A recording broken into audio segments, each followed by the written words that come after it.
So if you're in the restaurant business, you're probably constantly trying to figure out, how do we grow our restaurant? How do we take it to the next level? Well, here's a full list of different ideas, and we'll go through them and I'll explain what each of them mean so you can get an idea, because these are great things that I've seen work with a lot of restaurants. Now, the T.O. Turner Group and on the Food and Finance Show, we talk to a lot of restaurant owners. So these are some great ideas that we've seen work, some ideas we pitched out, and I'm telling you, if you can find these ideas to get them to work in your business, you could see a tremendous increase in your business. So let's start at the top of the list. The first one, I call this the Foodie Day 4X. Now, what the concept behind this is that everybody and their mama thinks they are a foodie. Now, if you look at Instagram, you go on Facebook, you'll see a lot of people talking about calling themselves a foodie. But what I will tell you to do is focus in on your city, focus in on your surrounding area, and really look, are there any foodies who have a pretty big following in your city? And you'll notice that some of these Instagram pages have like 20, 30, 40, 50, 60 plus thousand followers on their Instagram page. Well, one of the ideas that I pitched to a restaurant is, what if you reached out to those Instagrammers or those foodies, and you invited 4 of them to come into your restaurant. Let them have a day, or just an hour, 2 hours to come in and say, hey, I got some new signature dishes that are gonna come out. And you'll be able to sit down with the chef, hear all about them, take as many photos as you want. I tell you, if your food is good, your ambiance is great, foodies will love the opportunity to do that. And if you get 4 of them to come in at the same time to talk about your restaurant, talk about your food, and to talk about your service, imagine how many people are going to see that. Because just imagine if, all 4 of them had 20,000 followers or 10,000 followers. Immediately whenever they post that, that's gonna be your product in front of 40,000 to 80,000 people or 80,000 followers. Now, some of them may be duplicate, but how else are you gonna get your product and great pictures of your signature dishes in front of thousands of people for such a low cost idea? So the Foodie Day 4X is a great way to do it. And to be honest with you, it doesn't have to just be 4. You can do more, you can do less. But the concept and the idea of it is getting people who have influence in the food industry to show up in your restaurant. Now, the other one is a foodie vlog. Now, this one is a little bit different because a lot of times, some of your foodies, they just take photos or they just write blog posts, like actual written posts. But your vlogs are a little bit different, where you may have someone that actually does a video, similar to what I do a lot with different restaurants and different small businesses, is we do a lot of videos. Well, if they had the opportunity to come in your restaurant where you were like, hey, we open at such and such time, but we want to actually give you the opportunity to come in early, or they can come at closing and they can try some signature dishes, or a day when your restaurant isn't open to say, hey, we want to give you a chance to come in, get some great footage of the restaurant, of you doing your show in our restaurant. Because imagine this, as I can tell you, when you're a vlogger and you're creating videos and you're trying to create different content, you're probably looking for different places where you can film, different places where you can get new footage, because it's going to be beneficial for your audience to see you filming in some new cool place. Plus, it'll be beneficial for your restaurant, for their viewers to see your products, to see your restaurant. And like I said, it's a great way, a low cost way for you to get your idea in front of thousands of people that you may not have had access to. So I would definitely consider that idea. Now, another one is the corporate partnership route. One of the things that I've definitely noticed is that a lot of corporations prior to COVID, and probably even more so now as they start to go back into the office, they love having great food or doing different, employee appreciation days or employee celebration days or something special for their employees. Well, imagine if you were a restaurant surrounded by corporations. What if you started reaching out to them and really letting them know about your restaurant? Like, hey, we'd like to do a special where, hey, all your employees, if you guys show up here, we're gonna give you 30% off on all your orders if you come in and you tell them that you work at XYZ, because Friday, the whatever date, is gonna be the corporate day, the appreciation day for your company. And imagine if you started doing that on a regular, let's say if you only did it once a month, and you picked the top 5 corporations in your area and you reached out to their HR department, let them know what you were doing, let them know you were a small business in the area and you wanted to do an appreciation day for their employees. What you will probably do is you probably see a lot of new customers who probably would have never come to your restaurant, or who has never come to your restaurant, to show up that day to try it. Now, one of the ways that you see this happen a lot is during restaurant weeks in a lot of different cities. Well, during restaurant weeks, a lot of restaurants start to pick up new business or new customers, or start new relationships with new customers who would have probably never eaten there just because they just never had the food or never had an incentive to go try it. But after they try it, they continue to show up and they try it over and over again. Now, another tweak to that, I think, is because some people start to look at that and say, okay, if I'm gonna do a corporate appreciation day, how do I even develop the relationship with the corporation to even start that? Well, here's a great way to do that, and it's called Admin Day. Now, when there is an Admin Day, there's so many different, holidays, but I just focus on this Admin Day. The purpose of this one is to celebrate those who are administrative assistants, those who work in the administrative capacity within businesses. But it's a day to really appreciate them, because a lot of times they're working very, very, very hard and they're not being recognized for the great things that they do, because they're not out there selling new deals. They're not out there, bringing in new business or establishing new relationships or closing new deals. So they don't always get the level of appreciation that's up to the quality of how hard they work. So on an Admin Day, what if your restaurant reached out to the company and you established that, hey, you figured out what the admins at those top 5 companies liked, and on Admin Day you had a special meal delivered for the admin of the CEO or for the admin of the executive team, and you delivered a special lunch for all the admins. And I would say, make it a big deal.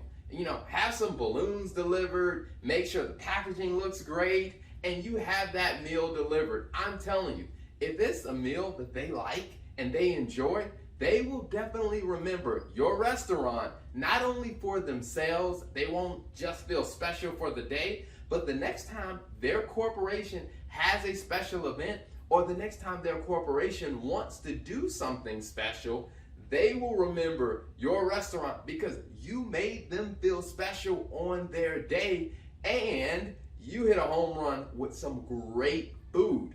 And the presentation was awesome, which makes you memorable. You will stand out in their mind, because whenever the CEO or the executive team or the sales team, whenever they have clients that fly in and they're like, hey, where are we gonna take our, how are we gonna feed our guests that are coming in?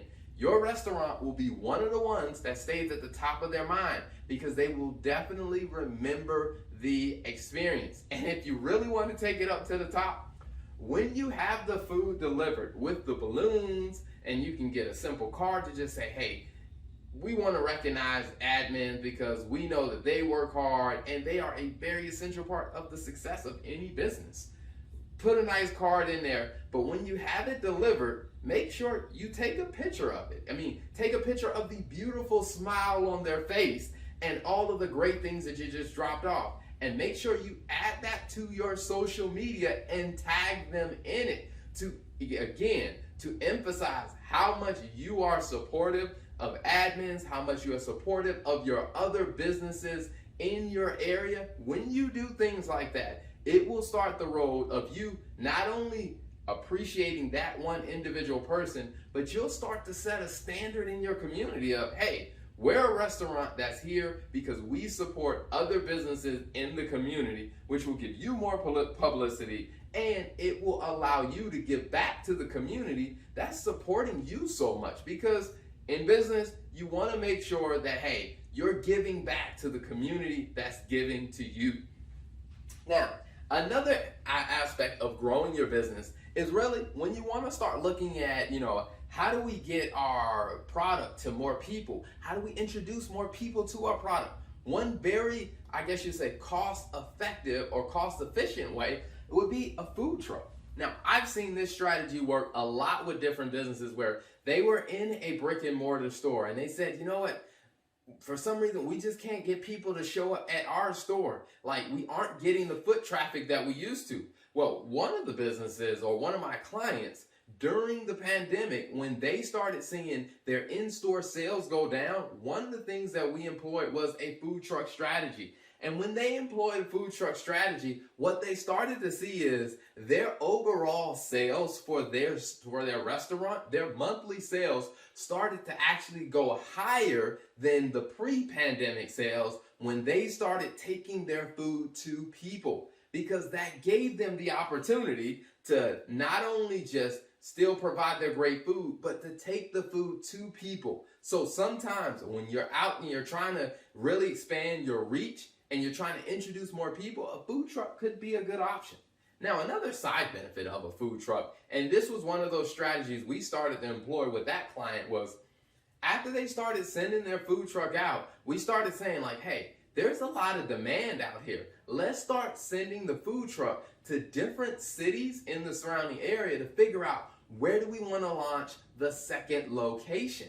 Because as we started realizing like, hey, people really love the food, now we got to figure out where would be the best place to send another location. And so we started being strategic about where we sent the food truck. And then when it came back, we would look at the numbers to see, okay, how did the sales do in this area? How did the people respond in this area? And while they were there working on the food truck, we instructed the employees, as you started to serve people, ask them as they were making their order, hey, where are you coming in from? Because what we started noticing is not only were people in the area where the food truck was, where they were coming out, but we started to notice people were driving from 10, 15, 20 minutes away to actually meet wherever that food truck was. And it gave us great market research to where that client, we're actually, now we're looking at launching their third location. We're actually in the construction phases right now of their third location because we started testing different markets. And I'm telling you, a food truck could be a cost-effective way for you to make money while doing market research and getting the brand out about your restaurant. Now, this one I like to call the baker's play or the baker's delight. Now, if you're a bakery, this is another strategy we've definitely seen happen with some of our clients, is that you're very good at making baked goods. What you don't realize is there's a lot of people who are horrible at making baked goods, or there are a lot of people who would love to have dessert on their menu in their restaurants, but they're just not good at it, or they don't have a pastry chef, or they're just not equipped to do it. So one of the things that we ended up doing is with some of my clients, where they started reaching out to different restaurants that had great food menus, but they really didn't have a true dessert presence on their menu, where we started offering the baked goods that the baker was making as items that could go on their menu, to where they became the preferred supplier, to where then they started locking in certain orders to say, hey, every week they were delivering X number of cakes or X number of cheesecakes or however much dessert they were actually ordering, where they began to establish an ongoing recurring business to say, hey, we'll provide 15 cakes a week to your business so that your customers can order our cakes off of your menu. Now, yes, to do that, there was some working through the finances where we offered a discount for that relationship, but it always panned out to be good when the numbers were right, because the baker got to sell more of their products, plus that restaurant now has a signature dish that is on their dessert menu that they don't have to make themselves because they didn't have the capability of doing it. And that is what I call the baker's plate or the baker's delight. Now, another area to really think about when it comes down to, growing your restaurant, is going to be the customer relations. Now, this is an area that a lot of people struggle with when it comes down to customer relations because they're just not thinking about it. Like, when most restaurants have customers come in, they serve them, they give them a great meal, they give them a great dish, but they don't really think about the long-term possibility of that relationship with that customer. So one of the things that I encourage them is, start asking yourself, who's managing the relationship with your customers? Or are you even thinking about the relationship with your customer?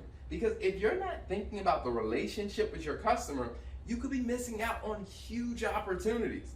One of the biggest examples of customer relations is Amazon. Now, what we know about Amazon is whenever you put something in your cart, Amazon sending you an email like, hey, we noticed that you had this in your cart that you haven't executed on.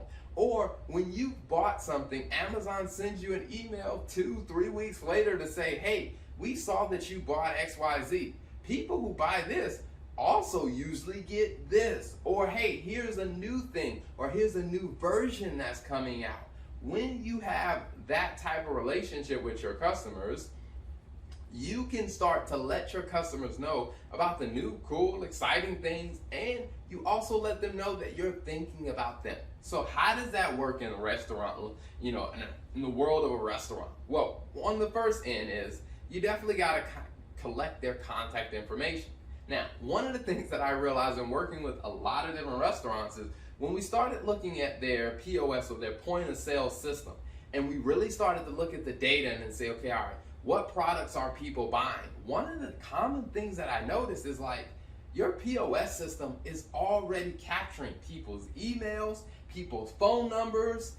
You already have that data in your system, but most of the restaurants weren't even using it to where I'm like, hey, when we looked at this, we looked at one customer and I was telling one of my clients, I'm like, looking at the data, this person usually comes in Wednesdays, Thursdays, and Fridays, and they're buying these 4 items every Wednesday, every Thursday, every Friday. Do you know who that customer is? And they're like, well, yeah, I've vaguely seen them. I'm like, this is a customer that you should probably know by face because they come in every single week and they're ordering these specific things. What if you just sent them a thank you? Or what if you sent them an email to let them know, hey, here, we're actually running a special on those items on Monday. They may even come in on Mondays to buy those items. Or what if you just sent them messages to say, hey, thank you for being a valued customer here. Now, when you start thinking about opportunities like that, what you'll realize is it will help you to develop a closer relationship between you and your customers. And when you have a closer relationship with you and your customers are more likely to come back. They're more likely to tell their friends about you. And they are more likely to invite other people to come back with them, which means you get more customers in your business. And I'm telling you, the more you take care of your customers, the more your customers will be excited about doing business with you. So I always tell all of my clients, if your system is capturing the contact information of people, then you really need to reach out to whoever you have doing your marketing. Work with them and say, how do we incorporate this information into our marketing plan to let these valued customers know about what's going on in the restaurant?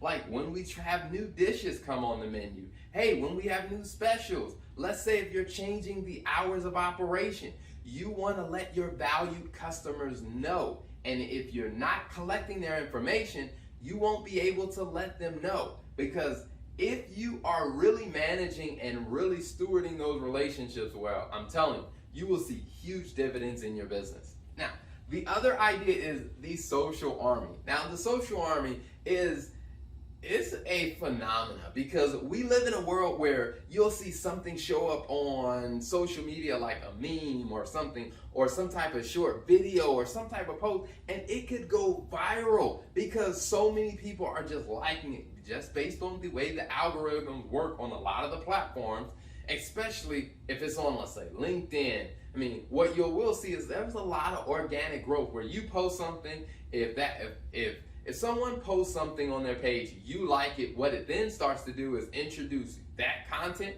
to your audience because they think, hey, the people who you're connected to, they may like it too. So it shows it to more and more people. So the more people that like it, the more people that are going to see it. So with the social army idea, this one is where, let's say if you were running a special and told the people who came in, the current customers that were there, they were prepared to pay full price. But what if you told them, hey, if you take a picture of your food and post it on social media and tag the restaurant, you'll get 5% off on your meal for today. If the people are already there and they're already ready to pay, one of the things that they will probably say is, wait, you'll give me 5% off just for taking a picture of my food or just for posting something on social media that I'm at your restaurant?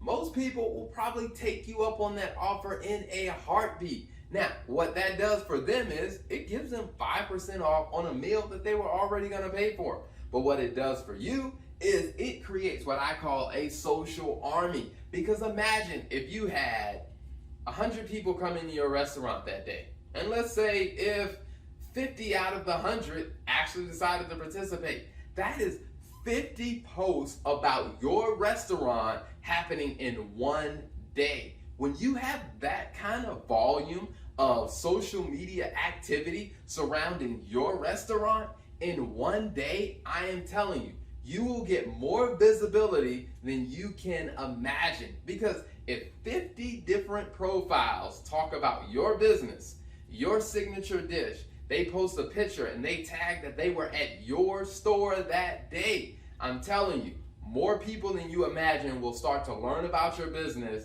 and you could actually make your business just go viral just by asking your current customers that are there, hey, if you post something about what you got, or hey, post a picture of you at the restaurant and tag the restaurant, you'll get 5% off. I'm telling you, it will be a marketing strategy that will more than pay for itself.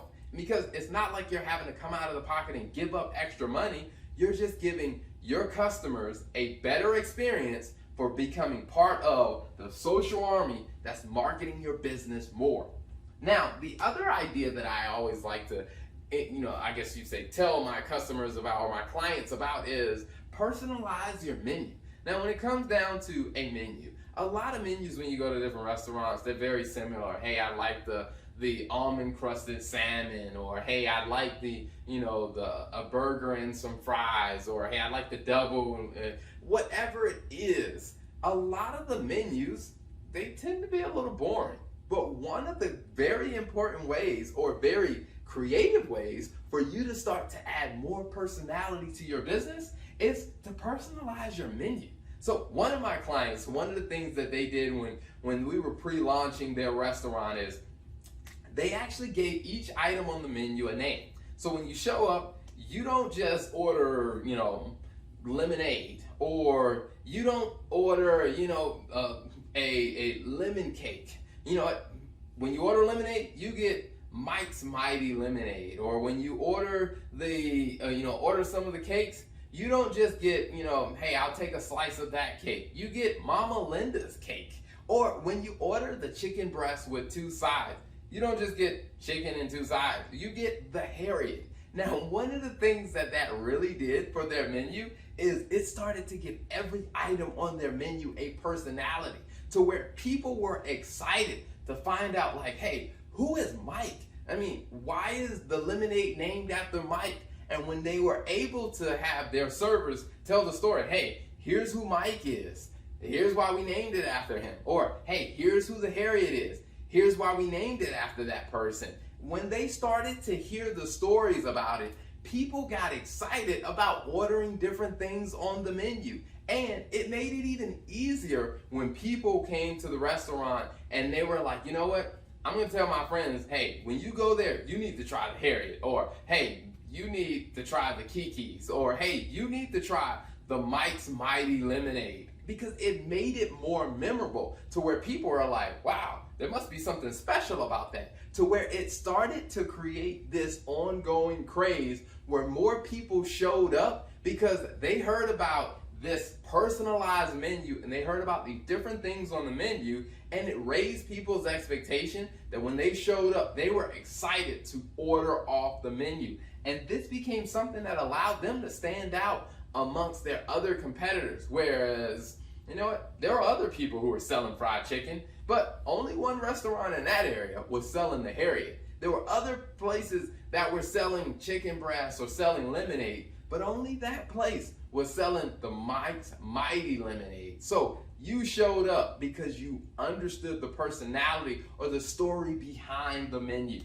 Now, the last one I will say is, everybody knows that Instagram is huge. There are millions, probably even billions of people that are using Instagram on a regular basis. And if you saw the statistics of the number of people around your restaurant or the people who live around your restaurant that are using Instagram, you would be amazed at the number of people who are using Instagram. So one of the things that I tell a lot of my clients is, you know, when you're thinking about your restaurant, and let's say you're setting your restaurant up, a question I would ask you is there a section in your restaurant that is Instagram ready? When I say is it Instagram ready, meaning do people want to take a picture there? Because a lot of times what you find is people want to take pictures together. I mean, they go out to restaurants, they look really nice, or they look really cute, or they're hanging out with their friends. Is there an area in your restaurant that's like, hey, this is a signature area, signature piece where people want to take a picture? Because when people take pictures in your restaurant and they post it on their social media, they tag that they are at your place, what that does is it gives you an opportunity to have your restaurant seen by people that you may not have ever met. And it also gives the opportunity for more people to learn about your awesome restaurant. So if you're looking for ideas to grow your restaurant, here's a great list for you to work with. Now, in the Food and Finance Show, we're constantly talking about the business side of the food industry, because being in a restaurant business is more than just your food and your recipes. There's a lot more to it. So we'll continue to talk about all these great ideas. So definitely click and subscribe and look out for more great videos from the Food and Finance Show. Thank you for tuning in to another episode. If you like what you heard, don't be selfish. Make sure you hit that subscribe button and then share this with a friend, because you know a business owner that could definitely use this insight. So be sure to hit that subscribe button, share it with a friend, and turn on the notification bell so you get all the updates when we release a new episode.